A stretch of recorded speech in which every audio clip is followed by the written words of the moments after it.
Alright. Back in the saddle, man.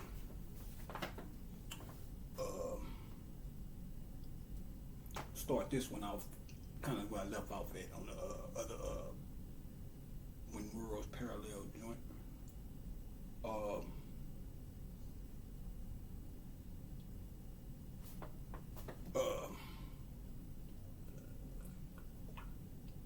I want to go back to when I was speaking about,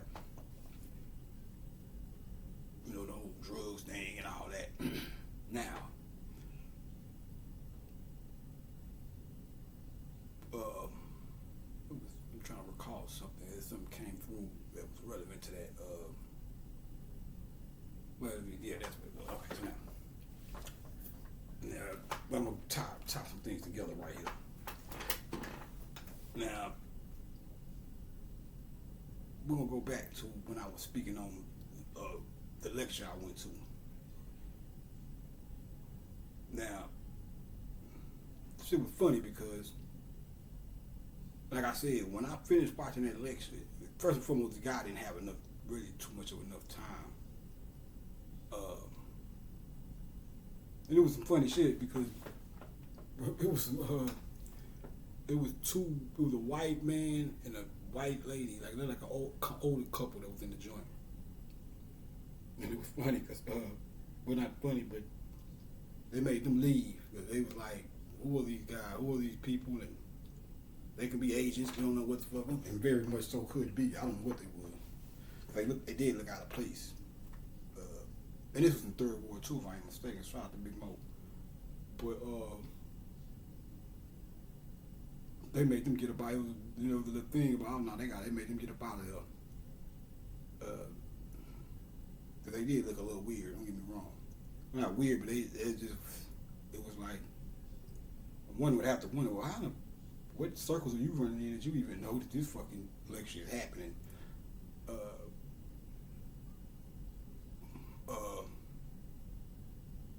But anyway, it was funny. But this is what I'm saying. So, you know, he kind of, like I said, it wasn't not a disrespectful thing. It wasn't like he dissed me or said, "Oh, nigga, get him." You know, it was like kind of like said something kind of like, basically the way he said it, it had a tad bit of dismissiveness to it, to the point of where I wanted to add on to what I was going to say, but when the way he responded, I was like, you know what, I'm going to go ahead and just let him be.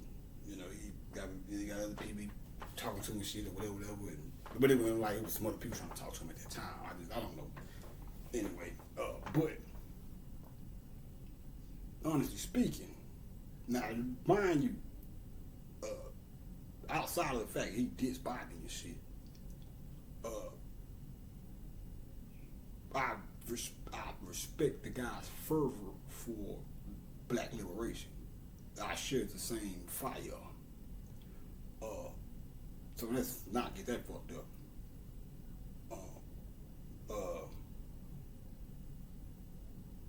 But he was stuck. There's these levels to this shit. Like I say, the black power, throw your fist up, and all that shit. That's a level I would never. Just like the conscious community. I know I talk shit, but you won't see what I mean when I finish with this. When I finish my point. But I love the conscious community. Don't get me fucked up. I don't give a fuck how you took what I said the other day. And I ain't saying this to save face. I'm just saying,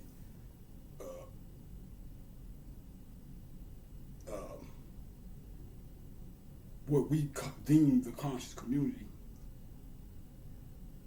played, and it's still playing a big role in this grand awakening that we're having, you know.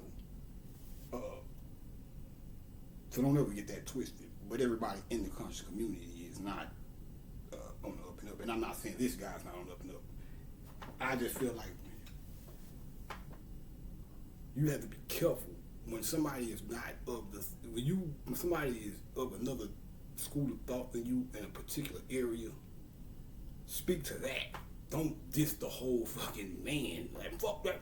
I can't remember what he said, but it was like, but in so many words, he was dissing Bobby based off of the fact that his thing is, well, it was more so we gotta kill the beast and pick the guns up, and it was antiquated shit. Now, my wife, I'm telling you, this goes back to the thing I was saying about the conscious community and the drug shit. I'm not telling niggas to go do drugs,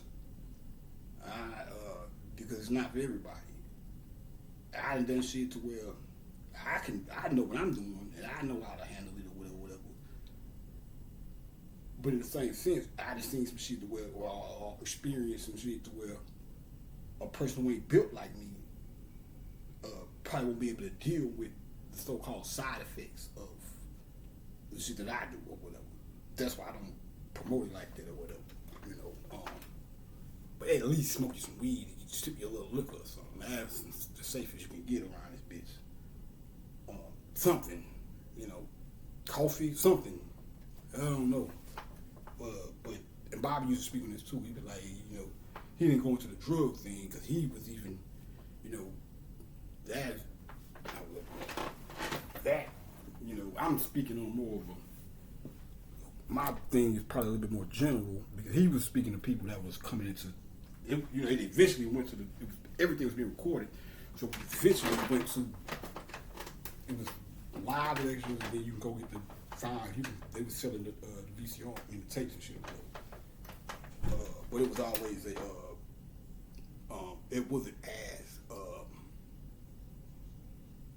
it wasn't as possibly exposed to the masses as the shit we doing right now as far as YouTube. Because somebody can just bump your shit on YouTube, and this when he was speaking, it was more so underground, so to speak. But even he said, like, man, you do something, drink some, he sip some alcohol or something, or something to get loose. That's why when you go to a party, like I said, if it ain't your thing, you don't have to do it. But even when you go party and shit, it's good to at least sip some fucking liquor so you won't be a fucking all stiff and shit. You can have some work, don't stop. And shout out to Triple D. Them niggas got Triple D. Dallas is what speaking of dancing, Dallas. If I was looking at Texas, Dallas would be the I would say the dance mecca of Texas.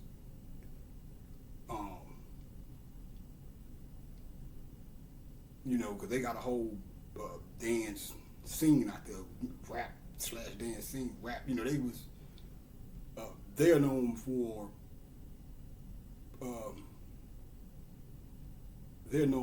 coming up with songs that had dances with them, which is hip hop as a motherfucker. If you know hip hop,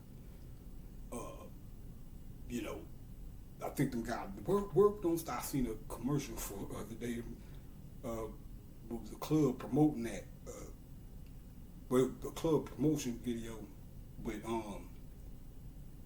the footage they was using was from a scene in the club where that song was on and everybody was dancing that fit. That boy was hit there. I was like, man, that bitch grooving. But so shout out to Triple D, man, Fort Worth. Shout out to my boy Rolly, man. Rolly, man. That's another thing too. It's funny because to show you how shit be happening, how we be connected, and I'm gonna tell you the story. Then get back to Bobby now. But my nigga Rolly, he used to call gay guys fun boys. Get away from with that fun boy shit. Don't fuck up your fun boys, right? So, and this was in 08, 09 or some shit. So as of lately, over the past 5 years, it's another guy I be seeing on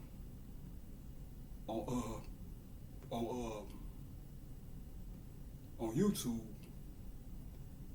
He said he be calling them, that's the same thing, he's calling them fun boys. But he said he like, man, I started that and wham. And I'm like, well, not really, because I heard a nigga, at least, I don't know how long this guy been doing this thing. Like when first and foremost, I don't even think I think Rolly was already locked up. was locked up before this guy even before YouTube even became a thing.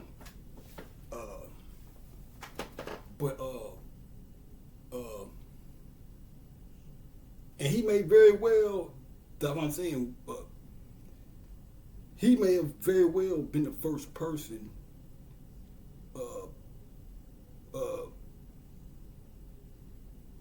and first he might have been the first, he may have came up with that in his own mind without no outside influences. But I heard a nigga say before I even, so I was trying to make the guy say, well damn, maybe Rolly, I said, nah, Rolly probably, I don't know how long he had been locked up. I was like, Rolly probably was I don't think Rolly know this guy or heard this guy before. And these niggas on two different sides of the country. And like I said, Rolly had been gone for a minute, if I'm not mistaken. Tell you, man, I had some interesting times. Just like the ego shit, you know, you gotta calm your ego down and all that shit. The first nigga I heard speaking like that was my nigga Red Dog. He was in the bunk next to mine, and he was studying shit too. You know, he wasn't a 5%, but he was just on the knowledge shit or whatever. He was just studying different shit or whatever. And I remember something had happened, and he was like, you know, man, you know, look, he's coming with you know, these niggas got me fucked up, man, but I ain't, you know, they're gonna make me tap into that ego. I try not to get into that ego. This before I even came home. We tried to tap into that ego. He said, the boy don't know that ego. You know, he was basically same shit you hear within the conscious realm about the dangers that the ego can bring, ego poison and all that shit. He was on that shit. Whatever he was reading at the time, he was learning that shit. Shout out to Red Dog, wherever he may be in this world. Shout out to nigga Kenny Man too, man. That was my nigga there. Goddamn, Kenny Man was a fucking maniac. But I love the nigga, man. Like, but you want to see that jail was a hell of an experience, bro. Like I said, you hear some niggas, that bitch say some wild shit. Especially when niggas playing chess. So you used to see niggas do Bobby Fischer and all them niggas all quiet and niggas bring the spice to life. I don't know what a nigga let this groove shit get shoes. But one thing I remember about Kenny, man, that nigga used to and everybody had their own style of chess when it comes to shit talkers. You know, you niggas play shit talkers, play dominoes. Yeah, as you already know, that's just a normal thing right there. You know, I watch my old man and my uncles and them shit come up years talking cash shit. But that nigga Kenny Man used to say some wild shit. Old days. What the fuck is you talking about? That nigga be playing chess and watch the all days. Fucking all days, Kenny. Goddamn pimp motherfucker. Well, my nigga though, man. Got some of them wheels over there, boy. We used to call cookies wheels. My nigga though, they got that kid, but but that nigga there get to playing that chess. This nigga just saying wild shit. So I be like, where the fuck is this shit coming from? But there was other shit that happened. Anyway, let me not get too deep in that. But anyway, I don't know, but I just found that interesting, man.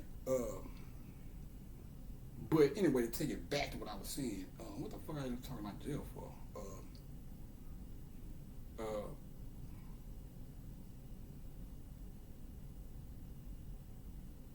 I was talking about how we be like shit be happening, you know. But I was like, damn, how the fuck?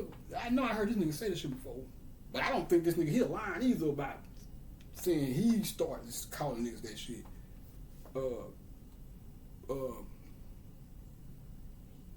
You know, shit happens like that sometimes. I done said shit. It happened to me a whole lot of times, especially with hip hop. That's how you know we all connected.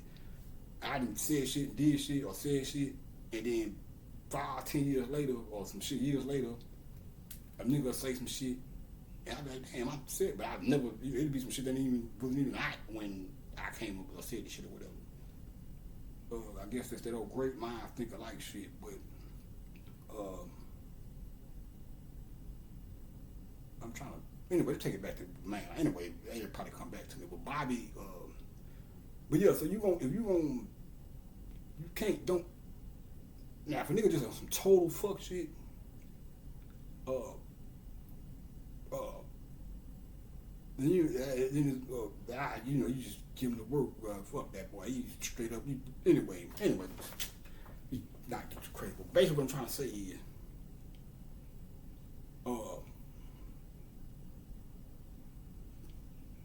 now this guy is more so stuck in the. He's like, man, what magic? What is that gonna do for us? And they're killing our babies and all this shit. This is why. That's what I was saying about the drugs. So take it back to the drug thing. I'm not. The main point of me telling you the thing about the drugs is one, for it does alter the mind.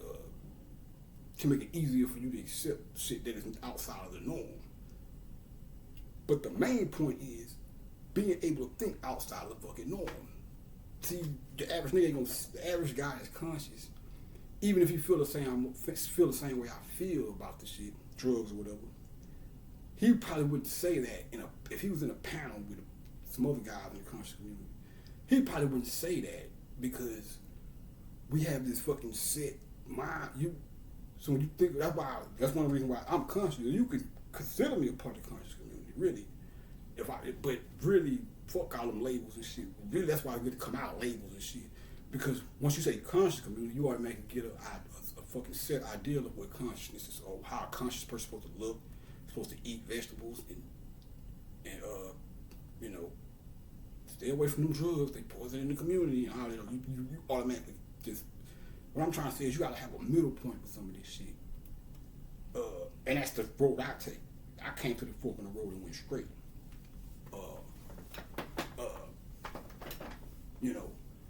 But it's the thinking outside the box. That's outside the box within the realm of consciousness. You ain't gonna hear too many niggas say no shit like that. Because if he was in a panel and said it, 9 times 10 he probably wouldn't say it because he know one of the other niggas gonna say, "Oh brother, the CIA put the drugs in the community, and you gonna get on here and say that, and you would woo." But tell me my line though. I tell you about cocaine. Before cocaine or crack became that's why Pac said they got a war on drugs so police can harass me. They're saying that the war on drugs is not even about the fucking drugs. It's about the associating these people with drugs so you can attack them under the guise of drugs and then throw away their whole fucking community or whatever. It reminded me a bit. See, back to my brother. This nigga have a fucking horse sick fucking relationship whatnot. That's my nigga, but I can't. One thing I learned about that nigga is we have to fuck with each other in spurts. Because I can't just be with the nigga all day because we different. I like heat, he like cold and shit like that, you know what I'm saying? But and we go through shit. But one thing I know, 2 things for sure. This nigga if it came down to it, you fuck with me in the wrong way, he would with no hesitation come and get busy. So despite what we I was sibling rivalry or whatever. I still look at both sides of the coin. But this nigga be saying shit like I said that one time. The nigga said, "This ain't no conscience. None of that shit. This is like 90s." The nigga said we came outside and I kind of missed that shit. I miss the days where we would go through the hood and you be in the hood and 40 niggas on the corner. You hit the corner and everybody hanging out and shit. They put an end to that shit for a reason. Just a sight of solidarity. Even if it's 40 niggas on the corner selling dope. I think the cracker look at it like, we don't like, that's why he look at that kind of probably how I look at gangbanging. Like when I see gangbanging, of course it has its fucked up things, part of it, whatever. But if you wipe that away and just look at the camaraderie of it, just seeing niggas together, even though it might be eternal shit and Crips kill more Crips than Crips and all Bloods and all this whole shit. Just the sight of the idea of the solidarity of the shit. There's something about it. Cause I miss the shit. Like I miss it ain't like that no more. When you go through the hood, and like I said, with my block in particular, I seen the shit like a microcosm. It went from jumping. I'm telling you, when you go watch Business and Society, you see how Jordan Downs was when Kane stumped that nigga out. That's how my hood was. 1 week, the week everything stopped. That Monday all the way to that Saturday, it was like that. That Sunday, no more. It was never like that again.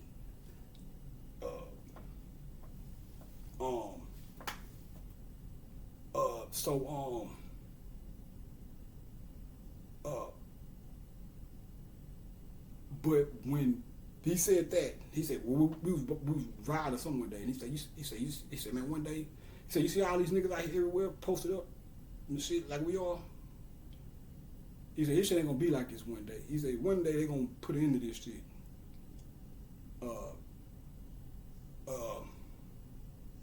And so you know it happened. It was happening. It was still a little, cause like when they shut us down, it picked back up. But we used to be in the apartments. Then it went from that to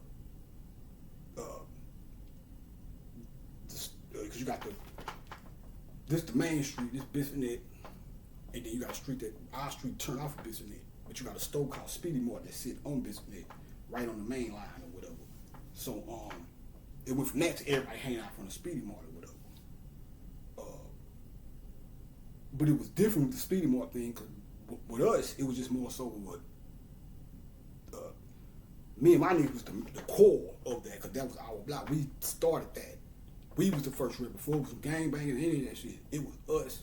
My niggas from Sunnyside, and I was from the Southeast, but I was from South Park, and my niggas from Sunnyside. That's why I say everybody from the Southwest was from pretty much different parts of the, everybody from, that's why when I was telling the story about everybody from the Southwest being from different parts of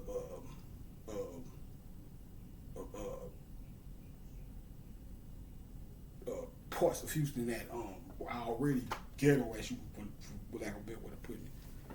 We was out from other places or whatever. But he said that, and then there was another thing, the Belly soundtrack.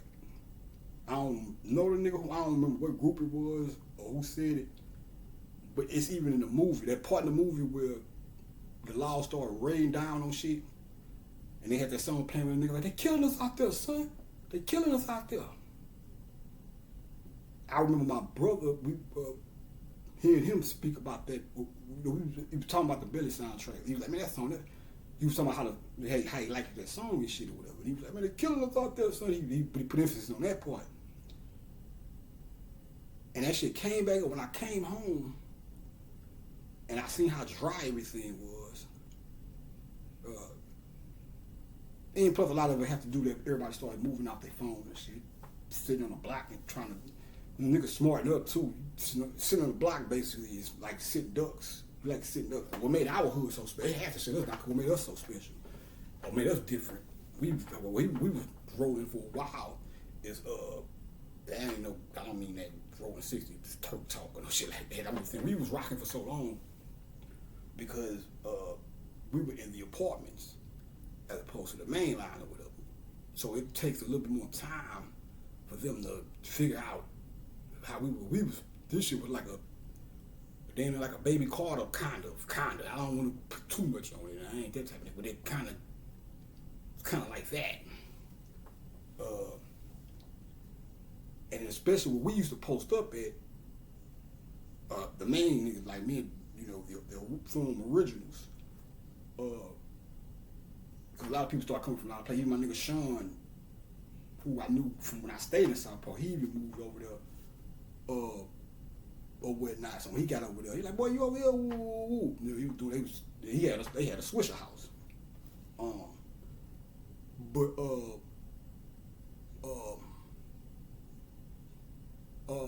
even when we would act, it would be hard to even catch us because you got us in the alley. We sit in the middle of the alley. So any direction you coming, but the alley, every corner, it was only one place. Oh, like say this the generator right in the alley. The best way they could even come fuck with us, you had the alley right here, then you had the corner right here. Like if I got up and went this way and did like that, I go around the corner or whatever. But as far as this way and that way, and it was apartments right here with nothing right here, but apartments or whatever. But the two ways you can come from to even run in on us, we would see you with an ample amount of time to get away. All we have to do is hit that corner right there. So they would have to come from that way, in that corner. So, you know, it was that's why we lasted for a minute, or whatnot. But when I came home and I started seeing all this shit, and I started listening to them Bobby lectures, and he started speaking about how they was wiping us out. That part came back to my mind. I said, man, that nigga, this shit is all coming back together. Because if you not paying attention, you not seeing. Of course, this nigga's still around, but a lot of places where I come from, or in my hood, where it used to be a bunch of niggas, there's a bunch of Mexicans now, and that's because that population that would have been niggas, they wiped it out, and then replaced it with the essays or whatever. Oh man, ain't no disrespect to my essay partners and shit. You know what I'm saying? But when I start seeing, I'm like, damn. I said they really did take a lot of us out of this shit. But I just thought that was interesting. But anyway,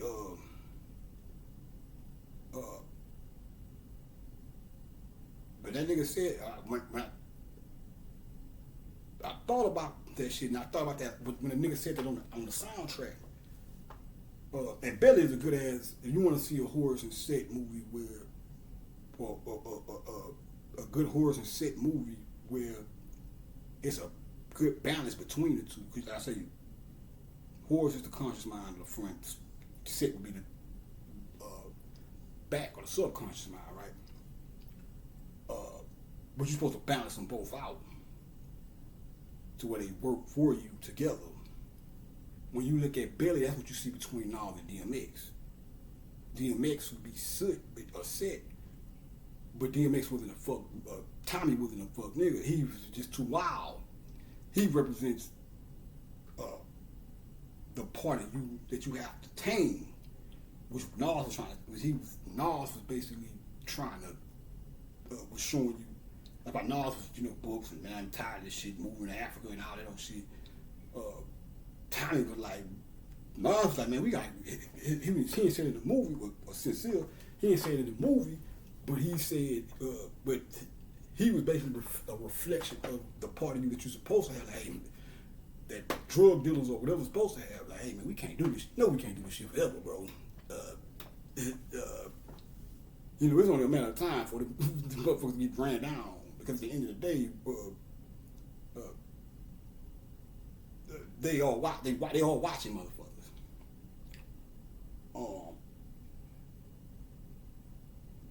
But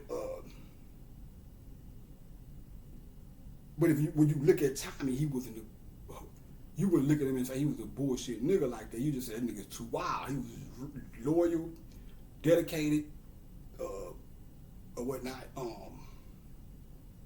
He kind of fucked over power and shit, but and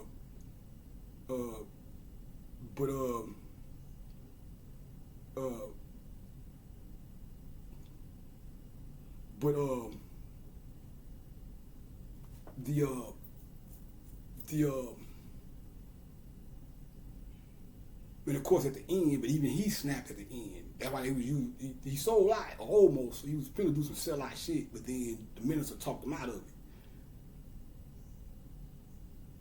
But that's how you want your subconscious and your conscious mind to work. Like them two niggas was working together or whatever. I want to say that's an excellent movie. But when they're killing us out there, that's what came to my mind when I started seeing how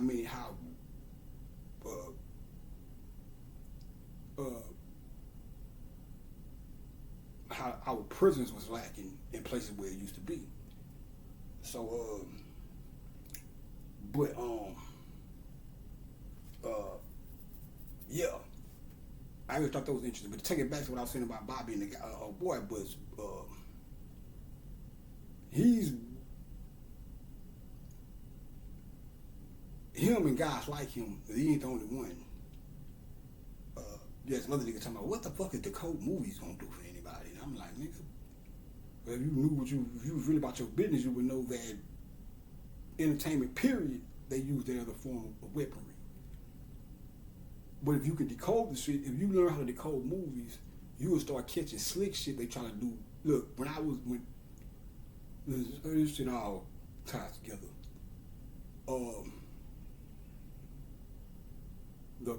The guy whose class I was in, the mechanic class, the guy whose class I was in when we found out the 9/11 shit happened, I had him like a year before that as a substitute in another class, white guy. And when he was a substitute, he showed us a video. He started talking about. He teaching us. He showed us a video on subconscious programming, how they'll take they'll flash a naked woman like after or before a soda water commercial, but they'll do it so quick you won't catch it with your two physical eyes, but your subconscious will pick up on it. But they're trying to stimulate with the sort of move. They're trying to stimulate your root chakra. And use that to possess you to go and get whatever, or drive you to go get whatever they're trying to sell you or whatever.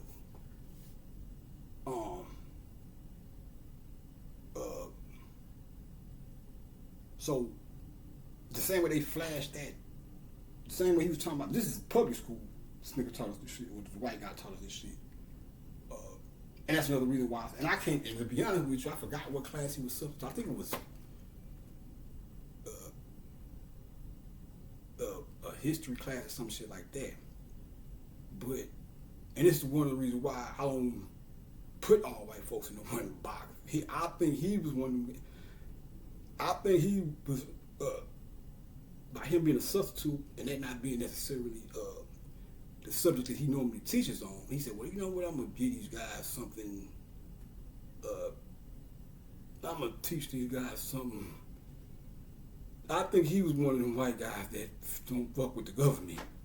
So that was like one of his sticking it to the man's type of things or whatever. But to take that back to the movies, they do the same shit in movies.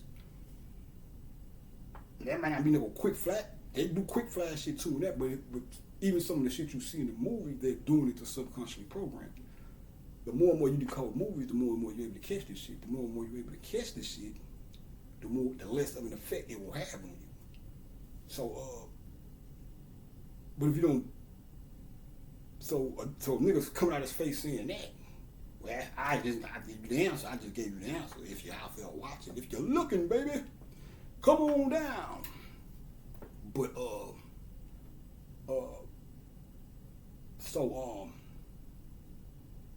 to take that back to thinking this outside the box, you have to be fluid in your thinking with this shit, because it's not black and white and all just like when you think all niggas. I always tell a story. You could be in a situation, imagine a movie where a motherfucker is running from somebody and shit, a group of people or whatever. And he comes to a part where it's a group of black people that's like, hey, we can help you, come help, we got you, come here over here. There's a bunch of white people over here saying, no, come over here, man, we got you, man, they trying to get you. Ooh. And imagine a nigga run, my people, run over to the black folks, and they the whole lot of fucking black folks is down with the motherfuckers that's trying to get you. And the white folks really trying to help you or whatever. That's how tricky this shit is. So you have to be fluid in your thinking and not just be inside the box. So what I'm saying is, a nigga looking at Bobby and so that magic shit and he talking all that, fuck that ain't gonna help nothing. But when you think outside the box, if he was thinking outside the box, he would say, Well, you know what? They got bigger guns, all the guns, helicopters, tanks, surveillance, snitches, you name it. They got all. If you go on some physical shit, all the odds are stacked against us. So if a nigga come, you talking about some fucking magic, even if you don't believe in this shit, or you, even if up to that point you don't believe in this type of shit, the warrior in you should at least say, hold up. Well, you know what? Because if we sit down and name everything else, you ain't gonna get it. Picking up the guns and shit, they ain't gonna do it. The shit, So you have to say, well, we're slated to come out of this shit, but we just don't know how. So let's add up all the factors. Can't be the guns and the physical shit. Maybe this nigga's on it. Maybe magic is the fucking key. Let me at least entertain it from that point. And even if you still don't get it after that, all right, well, whatever. But at the end of the day,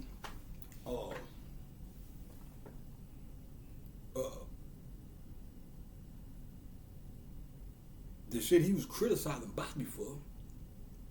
Now we go his route. If I went out his route, get in the streets and shoot, get outgunned and shit. But I can so his shit is just more so good to listen to build up a resistance to the system. But his mode of fighting or his method of fighting the battle outside of just speaking to people, because that's a mode too, to get you fucked off. And we got precedents to show that. Look at the Black Panthers and all groups that came before us. All that shit got infiltrated, shut down, either got shut down or infiltrated. And that's why Bobby be saying groups and shit is dangerous. But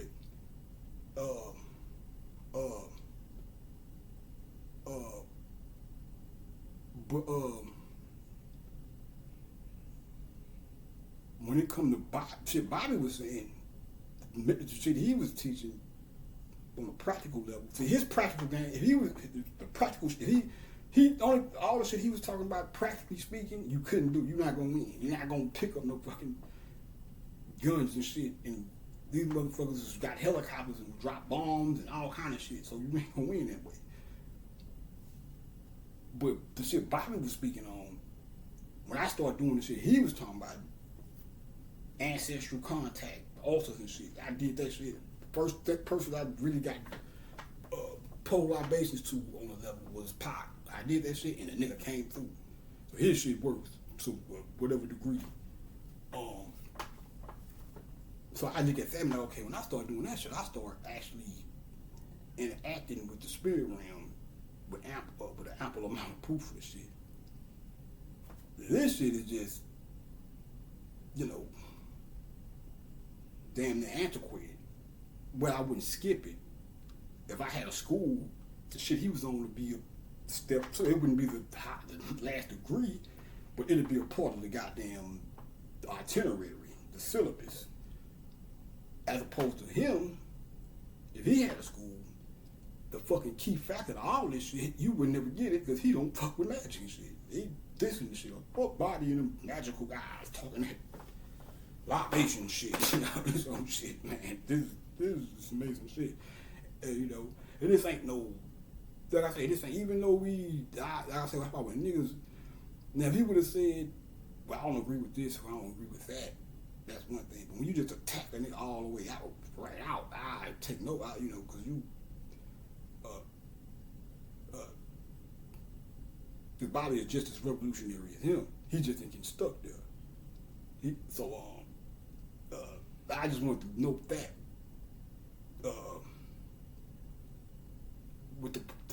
to corroborate or make the point of sometimes you gotta think outside the box, and sometimes you gotta be willing to be able to put your ego and pride to the side and say, hey man, yeah, them guys was right, or woo.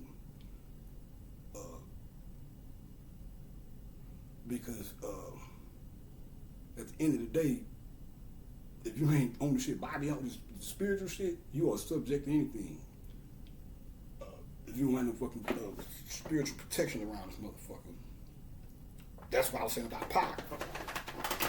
Pac, the biggest mistake he made, when the spirit came for him via the 5%, and he was telling this nigga he was a god. He didn't want to believe this shit. So if you don't believe this shit, you don't. And he had the juice. He got juice. He just didn't have that last point. So,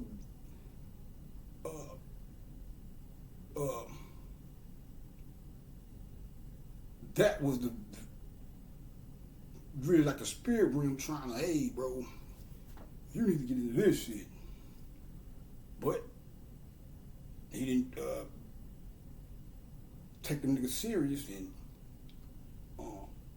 it was really imperative to take the shit serious back then because we was still in the fucking a lot of the spirit realm was, put it lack of a better way of putting it, was sleep or whatnot.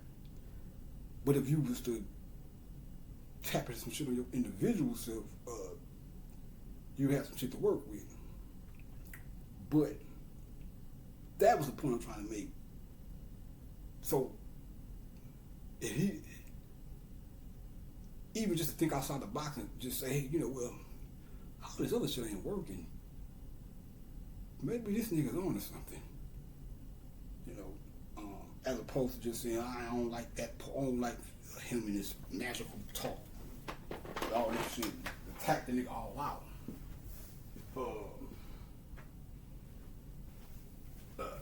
I take issue with when I know a nigga really, especially when I see a nigga that, especially when I know the shit the nigga talk about is working, based off of my own fucking work and you know whatnot. I know this shit working, so I take offense to that. I would respect it even more so if he would have just said, and maybe he did, but the disrespect was so blatant. All I remember is I stopped listening to the nigga. When niggas start talking like that, but and the point about it, I went to the election way before he even, this was years before he even went off on Bobby. But the funny part about it is, when the election was over, I was like, you know, this wasn't worth my money. I could have sat at home and watched the fucking rerun of one of Bobby's fucking lectures and got more mental stimulation than this shit. And then years later, he ended up dissing Bobby. That I remember saying it in my mind, like, I could have just, you know, I could have had a V8. You know? So yeah, man.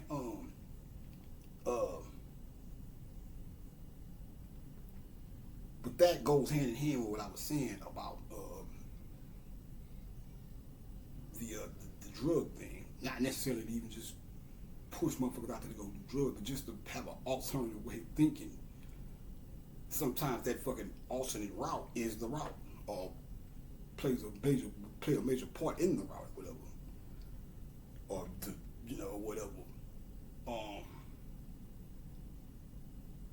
So yeah, man.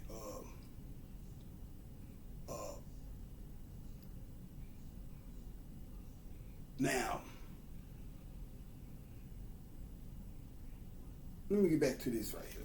I guess I'll probably try to come back and do another video. Maybe tonight, no, sometime this week, because that was something else I wanted to say. But yeah, it ain't no, you know, I'm just trying to show niggas, because when you dealing with conscious information or the conscious setting as far as, you know, YouTube or whatever, you can get trapped or stuck in certain things that really, that's why Bobby used to always say a lot of, you know, growing dreads and wearing dashikis and, you know, the fancy talk, that's just, you know, learning new words that, you know, the niggas you grew up with on the corner don't know and shit. And Kuji Kanjalanji and all that shit.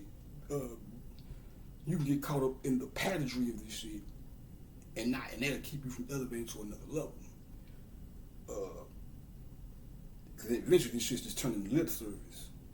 But with Bobby, there was no fucking lip service because the shit he was saying to do, well, I did the shit and got results. Even if it was just on a personal level. You know, and like I say, there's some shit I don't agree with Bobby with, but I wouldn't say just because Bobby thought that would say that the woman is over man and higher than man. I didn't agree with that, but I didn't say fuck Bobby. He tripping it, you know. I just well, that's you know that's his opinion or view on this shit. Even niggas I don't like, period. If a nigga, I don't have to like. If I can not like a nigga, period. I have a personal problem with the person. But if the fucking information that he's speaking is on point, and you came to me and say, "Hey, why you feel? Should I listen to that guy?" Oh yeah, go there. He got some fire work. I don't fuck with him, but you got to get work over there. You know what I'm saying? Because it ain't about a personal, individual, ego thing or whatever. This shit is about. One thing we have to remember that this shit is about the grand scheme of things.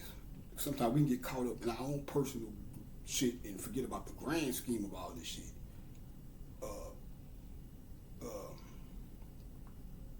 I ain't gonna say, I don't think he want me to say that, but I was gonna say, Bobby said some extreme shit one time. And to the untrained ear, you would hear this shit and say, oh, this nigga's a madman. But I knew exactly what the fuck he was talking about. But I ain't gonna say that. That nigga Bobby a wild boy. But I know y'all be like, man, this nigga always bringing up Bobby. Like, man, cause the nigga is the instrumental to a lot of shit that I know. I learned, like I was on my shit before I even heard these guys. But, or heard him, or anybody in the conscious community. But as far as YouTube, when I say the conscious community, I'm basically talking about, you know, the YouTube scene or whatever. Or whatever it's come to now. But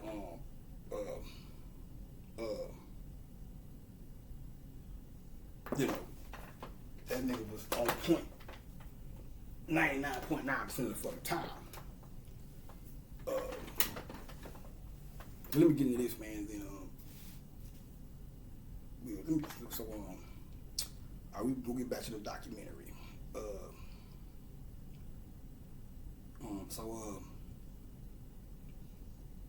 I guess I'll start here. So Dorian was saying, what was it? No, I think it was Pepper. He was saying,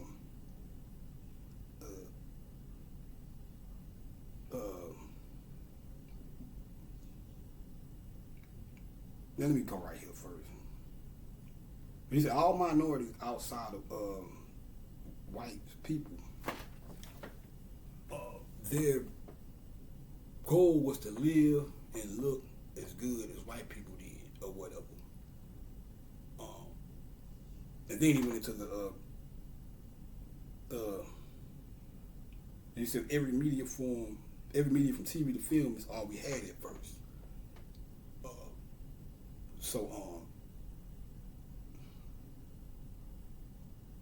There's a lot of people who, by associating, by us being in a state of poverty and looking at TV and looking around us and seeing that for the most part, and not all, because you got poor white people too. We don't want to put too big of a blanket on some shit. But just like the white guy was telling anybody, not saying he was poor, who was the substitute, not saying he was poor. But he was one of them goddamn.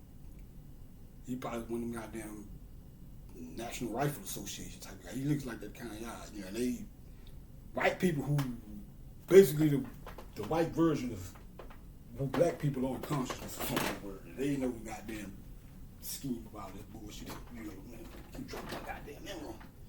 But motherfuckers that's outside of black people that know that the government. See, we know, so we are more associated with battling against the system because we are the most oppressed by them.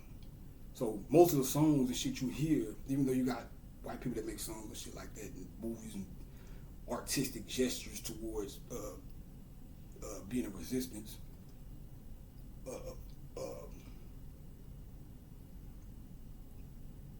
is more so with black people because we come from being the most oppressed, black Americans.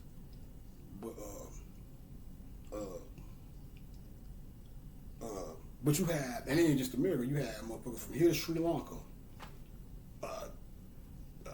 Arabia and everywhere. It's an element of motherfuckers who are at the bottom of the totem pole. That's like they say in Kemet.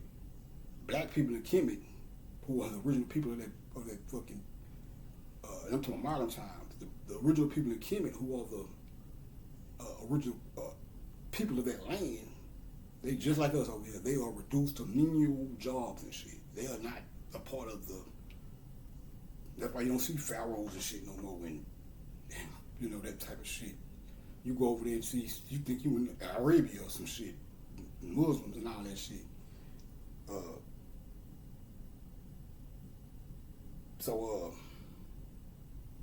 But they are Nile Valley Contributions to Civilization by Tony Browder.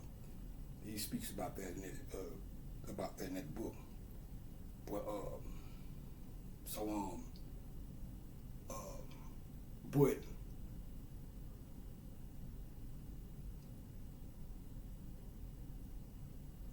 you would see why people would, because in the 80s, when black people started, getting those jobs, and which was basically entertainment for the most part, because the average nigga probably couldn't even afford a nose job.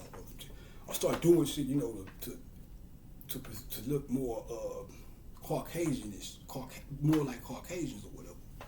Now, on one hand, we can, people criticize that, then you go dyeing your hair blonde like that. Right? So now now we so far removed from the original, and even that though, because take you back to hip hop. So yeah, that's a good connection here. For I put like this. So you see little girls and shit now dyeing their hair blonde, all kind of colors now. But at first it was blonde. That originally started from trying to mirror Caucasians, and eventually it kept going. But if you was to see a little girl right now with her hair dyed blonde, you wouldn't, or the sisters with the, having the hair all did up and having blonde streaks and all that shit. You can't necessarily look at them and say they're doing that to mimic white people. It's been around. They just still using the shit as a style, though it may have started from that.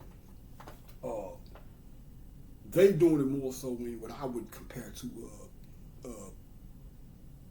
blonde high tops, hip hop blonde high tops. Now I don't think niggas was doing that to look like white folks. That's just a style thing.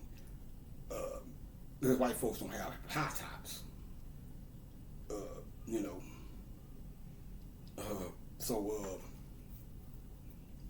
But I guess to justify, to defend those who may have had nose jobs, because even in Tony, speaking about the ancient Egypt, Nile Valley Contribution to Civilization, it's a part in that book where he shows different, like, entertainers who had nose jobs. I think Mike in there too, whatever. And he was speaking on how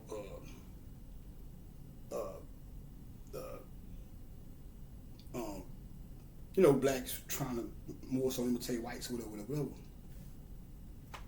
And a lot of that comes from the fact that when you look around you and the world is presented to you as a place where the more whiter you are, the easier it is to survive, and you are coming out of, and you are existing within the black world or a poverty-stricken world, that can have an effect on your subconscious and make you feel like you'd be more beautiful looking white, or the whiter you look, or the closer to white you are, the easier it will be to survive. So in so many words, they were playing on your natural instinct to survive, even if it's on a subconscious level. So that's the effect that uh, not seeing as many colored people on television back then as opposed to now had on us. So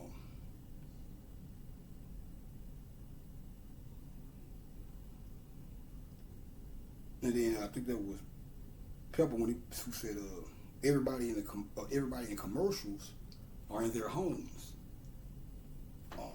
So you know what does that have to do with anything? Well, first and foremost, like I say, even back then, most commercials was just straight up white people. You see them with the white picket fence and the nice cars and you know eating Wheaties and shit and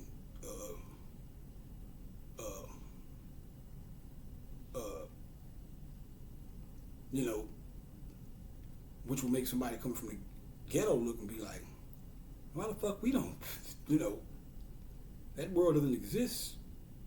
We ain't gonna say it doesn't exist, cause like I said, you got black people that always had a little sprinkle of niggas who was well to do, but once upon a time, most of them people were mentally colonized. So they may have been black and they may have been wealthy, but the steps they had to take to get to being wealth took them further and further away from grassroots niggas. I remember, man, shout out to Mr. Hatchet. He passed away. My the principal of my school when I think he left before my senior year. My senior year. Yeah, he was still there. I had got jammed up with some grass and shit. So when they would, he called laws on a nigga and shit. This when I was telling y'all about my boy Johnny. Johnny was really trying to get me up out of there, but I think Johnny was Iranian, but he was really trying to dip because they sent him to come get me. He was really trying to dip me around the corner. From what I think, we never got to pull it out, but when we came out, came out the class, the laws and shit was over here. Just how I knew when we came out the class, he took me this way, and then the bootlicker, a nigga, came around the corner. Hey, no, they're over here. Now I know this man nobody yet. So I put two and two together. When we went this way, all of a sudden this nigga come from around the corner like, hey Johnny, no, they down here, they over here. And Johnny played out like, oh okay, and he took it back this way. But he was from and I know he knew they was over there. And I heard before that he done that. He'd done that before. So I'll say, and me and Johnny was always cool. So but this was that time. So we was in the office and shit. That was just me and Mr. Hatchet. He said, man, look, he didn't have a suit on, but he had he formally dressed. He had shit you have to wear as a principal. And nigga say, man, look, I understand. Third ward, we back that's the goddamn trade. He said, look, man, you might, and I'm paraphrasing, he said, I know you might see me and all this shit. He said, man, but on the weekends, man, I'm sitting under the goddamn tree, having a cold one with the boys and shit. You know what I'm saying? Like, so many words saying, hey, this is my job, but I gotta present myself a certain way, but I'm a nigga like you, don't get it fucked up. This just shit here just comes with the fucking territory. Or whatever. It ain't like it was a personal thing with him. I think a nigga told her, because I had sold a nigga some grass the day before. And right after I sold him the grass, they said he got locked up. And the next thing you know, they couldn't get me. So I like, that nigga must have told on me. So shout out to Mr. Hatchet, man. But he's like, I sent to the tree in Third Ward and watched the fucking mechanics work on my car and shit, just like niggas, whatever. I get where you coming from, my guy. Shout out to Mr. Hatchet though, man.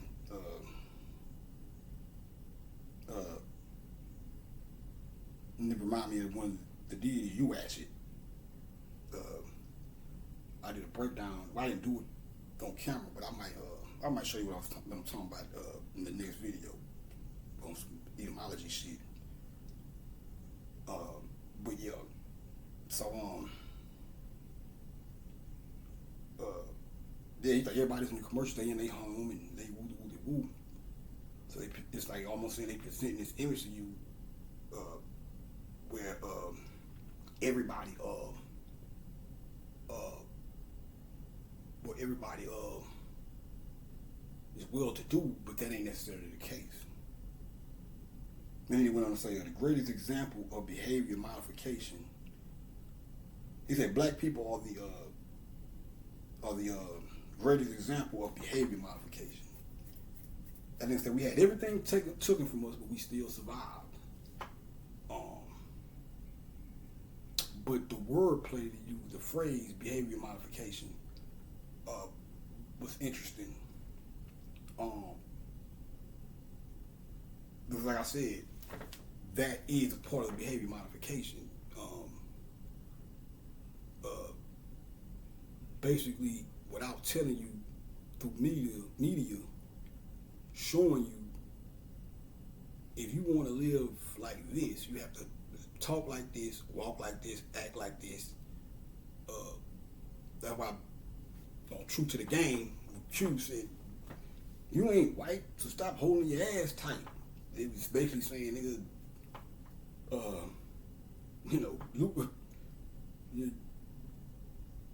the people are, you go watch True to the Game. Basically what he was saying was, you will become, we not uptight people. That's what I'm saying about the suits and shit. That's not necessarily our, that's why we having a fucking, I can't get shit like goddamn jewels, but, that's why we having that's why I say the most thoroughest warriors are hood niggas, despite all the fucking bullshit that be going on in the hood and shit. And even Bobby said this shit before. He said I think it was somewhere in London or some shit. He said them motherfuckers said the greatest threat to their rule was the young nigga in America. Why? Because we are the most anti them. We are the most resistant. We are the most. We pose the most resistance to them. Just for how we're living, how different from who we are. Even Pac said it. He said, I either have to change the world or be changed by the world because my way of thinking is so different from the world.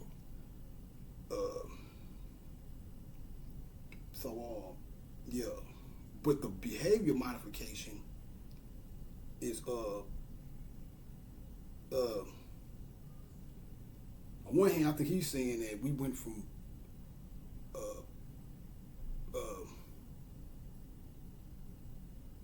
but shit, man, I'm trying to break it down, but hell,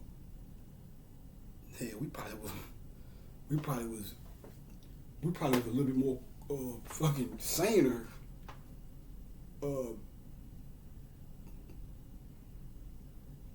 the closer we were when we came out of slavery,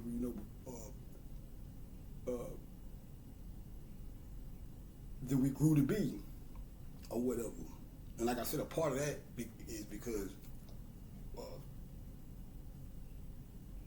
the nearness in time of slavery and all this shit was to us.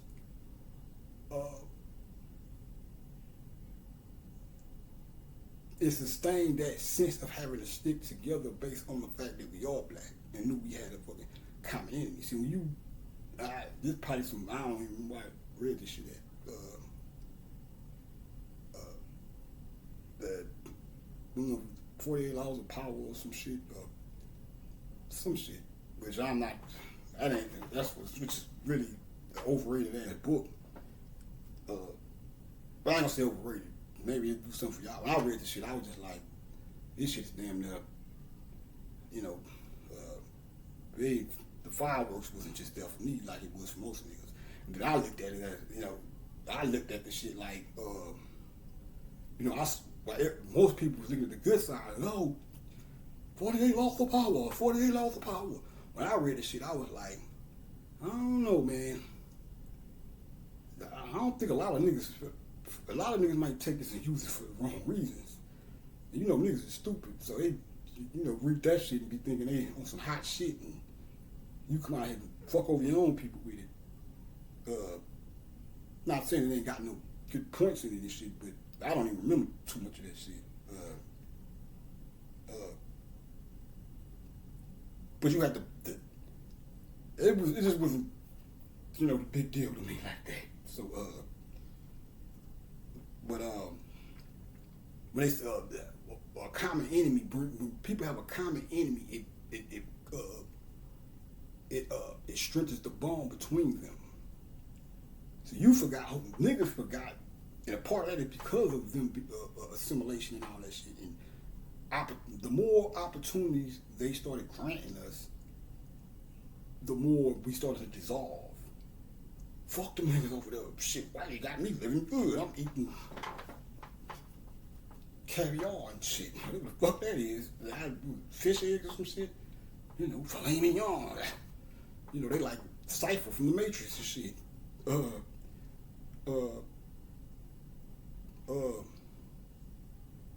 But that's pretty much what he represented. The sellout nigga. But there's two sides to that too. I'll give you the other side of that. He was ultimately a sellout ass guy, but what they were trying to show you was when he went and ate the steak.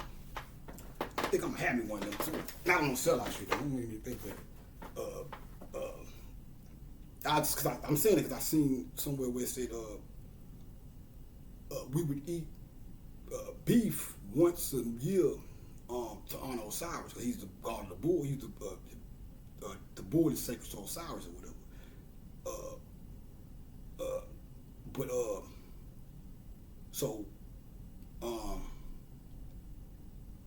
So he sold out in the movie, but it's two sides of the story.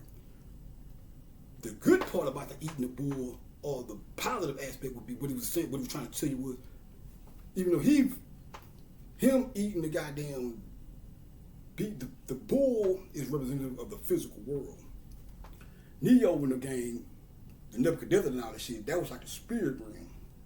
So them coming back and forth to the Matrix, it's like coming from the spirit realm to the earth. But another part, what they were trying to show you in the movie, or you can learn from the movie, is you got to have a balance. You can't be too goddamn spiritual to where you ignoring the physical world or whatever, because you here to do work in the fucking physical and help the physical or whatever, or do whatever you're supposed to do here. So him eating the steak represented him partaking back in the physical world. That was no more than him eating the steak was the same thing as Neo them being in Nebuchadnezzar and going into the Matrix to do whatever they was going to do. The only thing with him is he went to the Matrix and joined he defected. So he didn't eat the fucking bull and go back and kick ass. He ate the fucking bull and partook of he'd be the sellout nigga or whatever.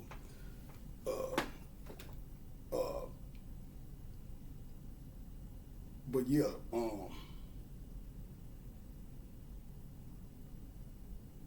because I do like I don't, even though pork I don't like that shit at all. But beef on the other hand,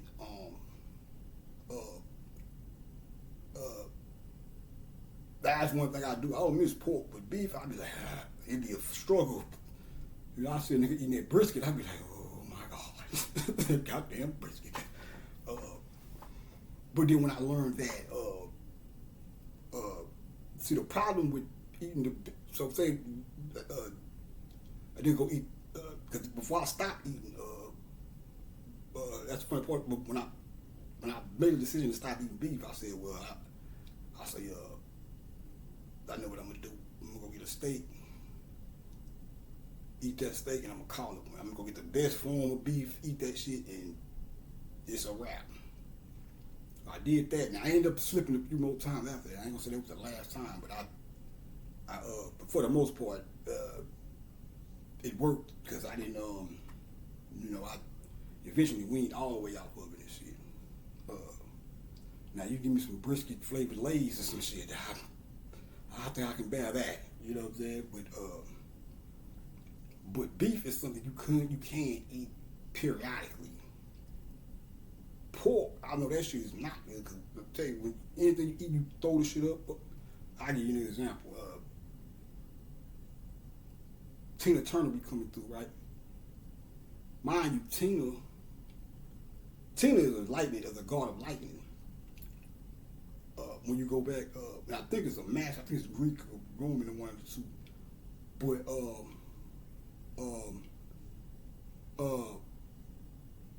when you go back to one of the old Mad Max, the Thunderdome, she was in the Mad Max Thunderdome. Thunder, Lightning, Tina. So these people be lining shit up. They know what the fuck they be doing. They put her in that movie because they knew Tina.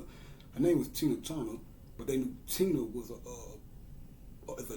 is a lightning deity. And this movie's called The Thunderdome.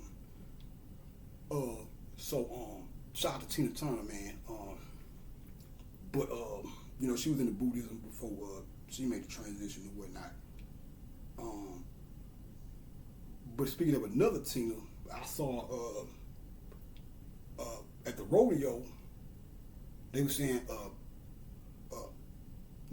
Tina Knowles was selling a gumbo out there, right? And they said everybody kept throwing up when they ate it. I know exactly what that was. You might say, "Oh, she don't know how to cook." No, I don't know what the fuck. I don't know how. I'm just put it like this: if she made gumbo the traditional way and it had pork sausage in it, you can't eat no fucking pork and walk around. Rodeos like you outside and shit in the sun. You can't eat. So you can't eat pork in the sun. Eating pork and going in the sun is not a good combination. Like I said, one of the guys I used to hang with, I stopped eating pork before him. He's like, I gotta keep eating them ribs. Then when he went to jail, he wrote me and was like, "Man, I can't fuck that pork no more. I ate a pork patty." And nigga said he walked out when he walked out, as soon as he walked out of and that pork patty, this shit is pink. This shit look worse than Spam. The shit he talking about, that pork. I didn't know at the time because I hadn't been to the penitentiary yet.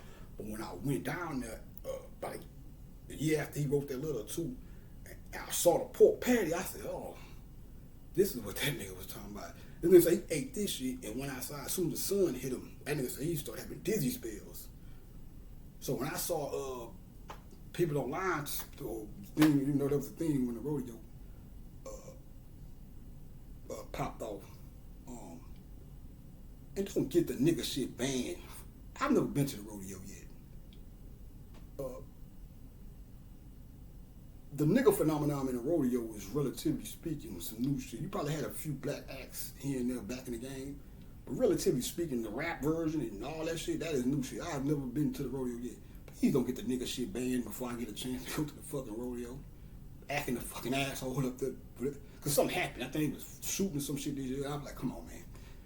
You gonna make motherfuckers say, you know what, we can't have this rap shit up here no more. These niggas, they think it's the same shit that happened in Astroworld. They didn't ban niggas, but I think white people funded Astroworld for the most part. They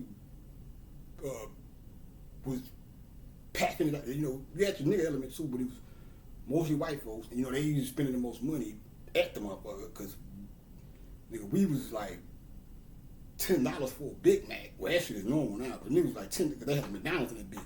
You like $10 for a Big Mac and $6 for a fucking hot dog this big. It was a McDonald's right next to it, so probably still there. I think Astroworld ain't done no more. Niggas was like, that's why when that bitch closed, the Astroworld parking lot would be jumping too, but McDonald's parking lot would be jumping. You mean you have to go to Astroworld, you can pull you can go through the McDonald's parking lot and it was jumping in that motherfucker. So they were fun. This one thing I started to notice when I first started going, them motherfuckers used to be packed. The more and more of them squabbles and shit started breaking out at Fright Fest and 4th of July, the more and more nigga shit started popping out. The crowd started thinning. And eventually, after I got locked up, they shut that shit down. But I'm willing to bet you the crowd started thinning because white folks started saying, these niggas, this nigga shit is getting out of control. You know, scaring the money away. But you can't be fucking eating no fucking gumbo and no goddamn rodeo walking around outside in that sun and think you just not gonna throw up or get a headache or some shit.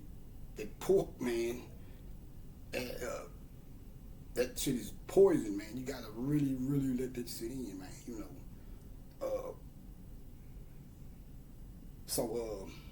I just want to say that because I saw like she was kind of getting bagged online. I was like, I started thinking about the circumstances. I said, hold up, these motherfuckers eating gumbo and walking around. The gumbo period, there's something about that shit. Because even when I used to work at a place that served gumbo, and a lot of times I go in the restroom, and it'd be like vomit traces in the sink or in the toilet and shit. Then it would be the gumbo. You see the rice and all that shit.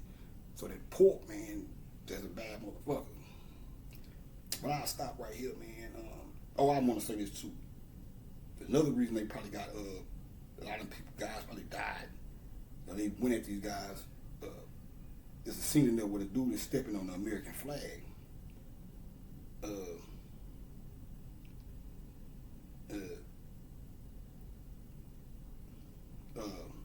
And I'll stop right there and pick up from there when I get back. But y'all just hold on, man. Hold on. Peace.